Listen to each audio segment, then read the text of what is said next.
In this lesson, we're working on standard 4.nf.6, decimal notations for fractions. This is a fairly straightforward standard. Let's just jump right in.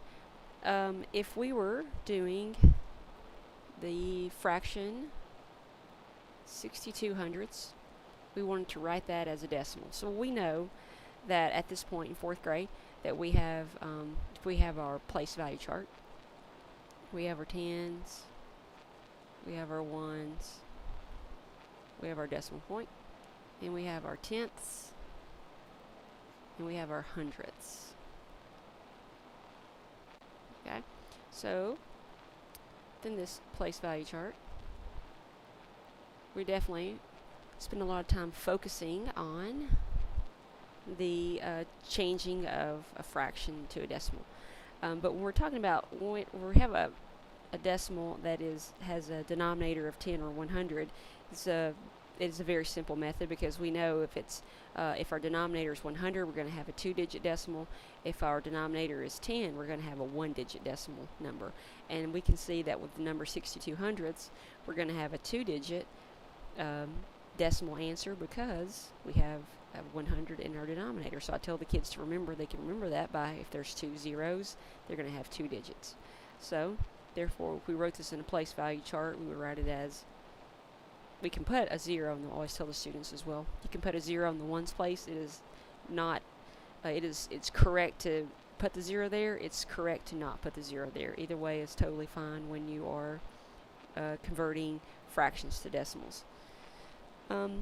So the same thing goes if we have, for example, if I had the fraction, let's say 7/10.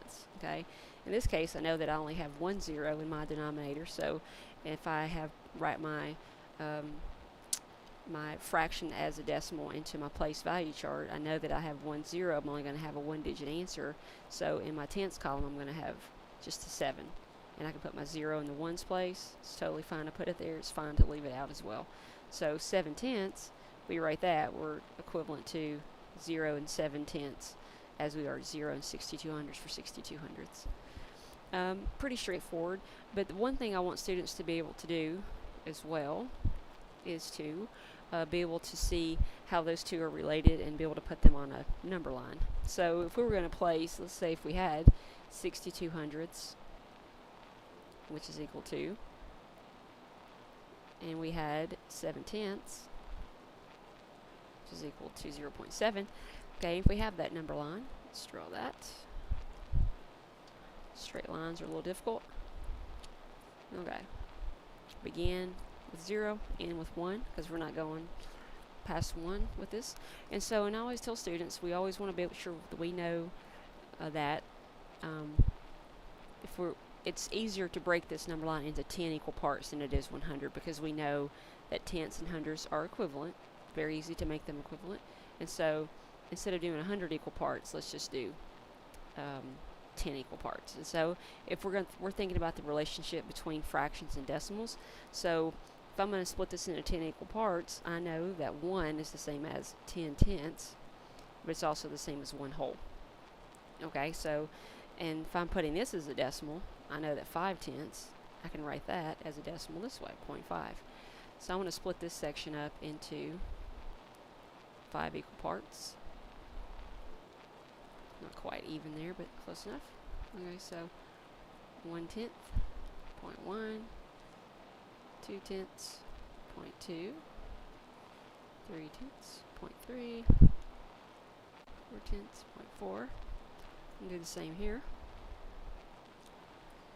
Okay, so here is 6/10, 0.6, 7/10, 0.7, 8/10, 0.8, and 9/10, 0.9. Okay, so now if I wanted to place these two numbers on the number line, I would simply say, okay, 62 hundredths. Well, okay, so I know that this is very close to 60 hundredths, okay, right? And 60 hundredths, if I'm thinking about this, is close to 60 hundredths, and 60 hundredths is actually equal to 6/10, right? They're the same value, because that's one thing we teach students. They can add a 0 at the end. It doesn't change the value, but it's also their equivalent. Okay, so 60 hundredths is equal to 6 tenths. Nice, I could put a 0 at the end of each of these. Okay, doesn't change the value. Just as I could go up and put a 0 after each of these. Doesn't change the value, just makes it into more equal parts.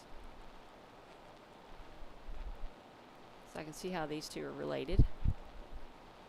And now when I want to place things on a number line, it becomes very simple, because 62 hundredths, well, that's really close to 6 tenths or 60 hundredths, so I could say that 62 hundredths would fall about here. So if I wanted to draw my line up, I would say, okay, this is where 62 hundredths is, right there. Put an X on that spot, okay? And then 7 tenths, that's very easy to locate because it's right there. So if I said, okay, students, let's place, show me where's 85 hundredths on the number line. Oh, they're going to know that 85, well, 8 tenths is the same as 80 hundredths. So 85 would fall in the middle between 80 and 90 hundredths, so they'd be able to locate it, oh, right here. There's where 85 hundredths would go. And the same as if we're going to look for, let's say, 33 hundredths, okay? Well, 33 hundredths is that's close to 3 tenths, because that's equivalent to 30 hundredths. So not quite in the middle, because in the middle would be 35 hundredths, between 30 and 40 hundredths. So 33 hundredths would fall more to the left than center. So that's where 33 hundredths would go. So kind of just to get an idea of how the fractions are equal to the decimals, and how where they're related on a number line, and how we can quickly make a number line, and how we can show that it's 100 equal parts, but yet we can just do it into 10 equal parts. Hopefully this lesson was helpful to show you about decimal notation for fractions, and how those fractions and decimals are equivalent, and how you can place them both on a number.